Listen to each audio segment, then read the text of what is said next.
आप जो आए कुछ नहीं था।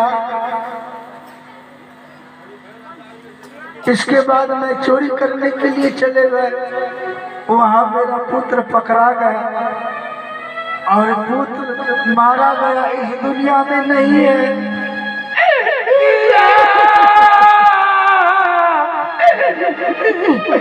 गुरुजी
इस दुनिया में मेरा पुत्र नहीं है।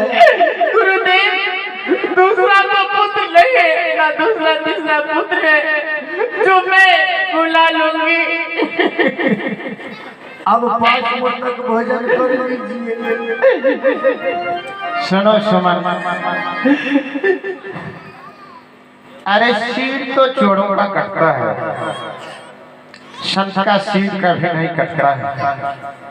एक बार तुम अपने पुत्र को आवाज लगाओ। ये कैसे हो सकता है? गुरुदेव, आप विश्वास नहीं कर रहे हैं। मेरा पुत्र का सिर तो घर में रखा हुआ है। अगर नहीं विश्वास हो रहा है तो मैं लाकर अभी दिखा रहा हूँ। मेरा पुत्र का सर कटा हुआ है, न जाने उस घर का क्या हाल हुआ होगा। सुमन, सर दिखाने की कोई जरूरत नहीं है। मैं जो कह रहा हूँ वह काम तुम करो। एक बार तुम अपने पुत्र को आवाज लगाकर देखो। स्वामी, बेटा सिर्फ तो संसार में नहीं है। अगर गुरुदेव कह रहे का तुम अपने पुत्र का आवाज लगाओ तो स्वामी एक बार आवाज लगा दीजिए। लेकिन तुम भी इस बात में, जब तुम भी जान रही हो कि पुत्र नहीं है तो किसे आवाज लगाओ?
बोलिए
तुम बैठो। अब अगर गुरुदेव कह रहे हैं कि बेटा को बुलाओ तो मैं बेटा को बुला रहा हूँ, तुम बैठ जाओ अपनी जगह पे। क्या बेटा सिवाएगा? अब कह रहा है तो बुला रहा हूँ। बेटी नेकी, गुरुदेव एक बार तुम अपने पुत्र को आवाज लगा दो। मैं आवाज लगाती हूँ, बेटा बेटा सिवा। आहो गुरु के सुमर का हो बेटा के बोला भी यही।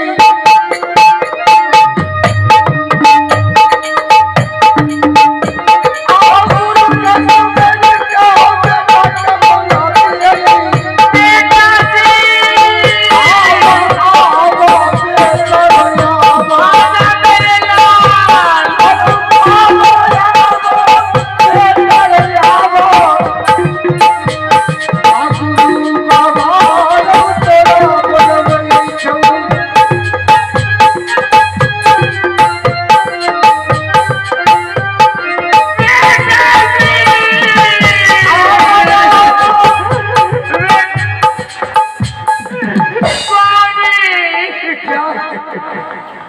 बाबू शिव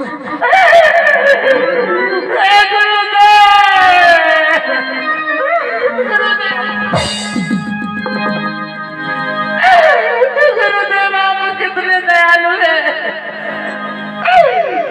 दयालु गुरु है मेरा पिता परमेश्वर। मैं तो क्या सोच रही थी कि गुरुदेव ये क्या जांचनाई दे रहे हैं। बेटी अब रोना बंद करो। संत जी आप शिव कर भोजन कीजिए। पहले भोजन कर लो आओ बैठो।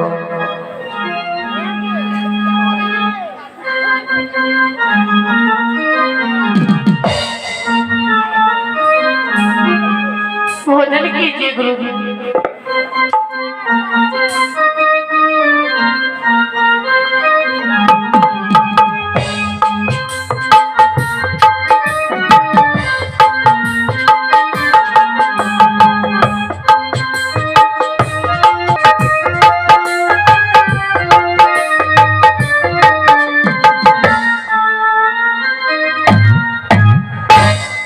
हे गुरुदेव, यह आश्चर्यजनक बात कैसे हुए? आप हमें कृपा करके बताने का कष्ट कीजिए कि हमारे साथ इतना करते हुए भी इतना परीक्षा क्यों हुआ, क्या कारण है? शिवन, ये बगल में जो तुम सत्य देख रहे हो जी, ये स्वयं विष्णु भगवान है। क्या? और विष्णु भगवान तुमसे सारी परीक्षा ले रहा था। तुम जो पैसा मांगकर चावल दाल के लिए गया था जी, रास्ते में तुम्हारा पैसा गिर गया जी, ये सारा काम विष्णु भगवान का ही था। यह मुझसे कहा था कि तुम्हें अपने संत पर इतना गौरव है, मैंने कहा था कि मुझे अपने भक्त पर पूर्ण विश्वास है, वह अवश्य भोजन करवाएगा और ये सारा काम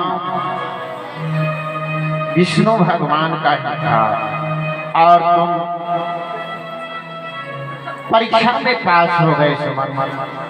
धन्य हो तुम और धन्य है तुम्हारी भक्ति।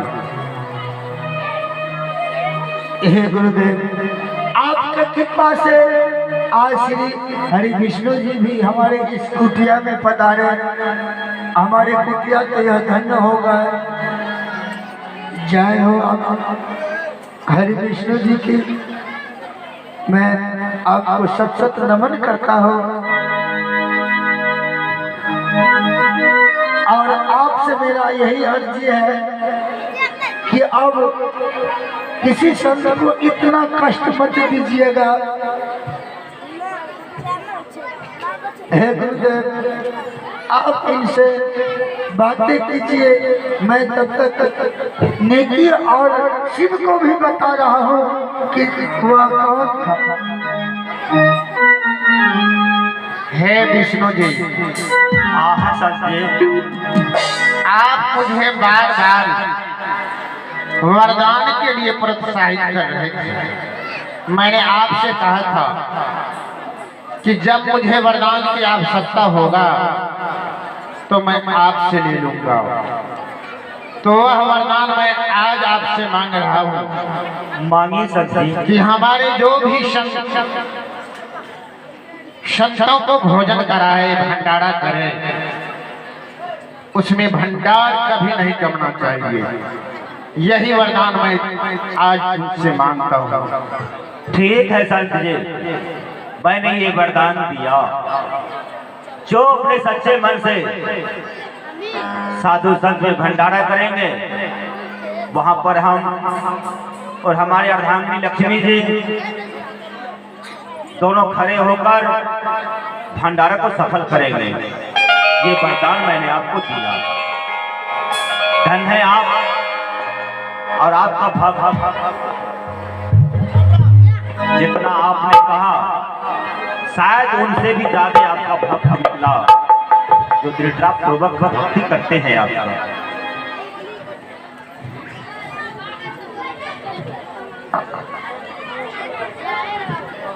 अब हमें जाने का आज्ञा दीजिए। मैं चलूं विष्णु लोक, क्योंकि लक्ष्मी जी भी हमारी इंतजार करती होगी। ठीक है विष्णु जी, अब आप जा सकते हैं।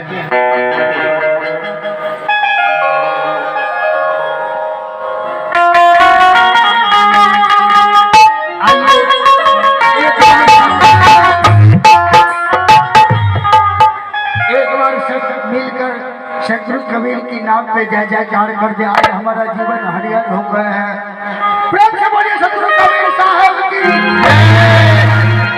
अब ये हाथ उठाकर बोल दीजिए जो सच्चे मन से अगर यह प्रोग्राम अच्छा लगा हो तो अभी और है। प्रेम से बोलिए शत्रु कबीर साहब की।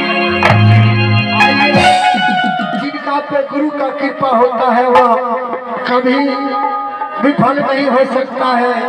कभी इशारा किए है देखी हे सुमन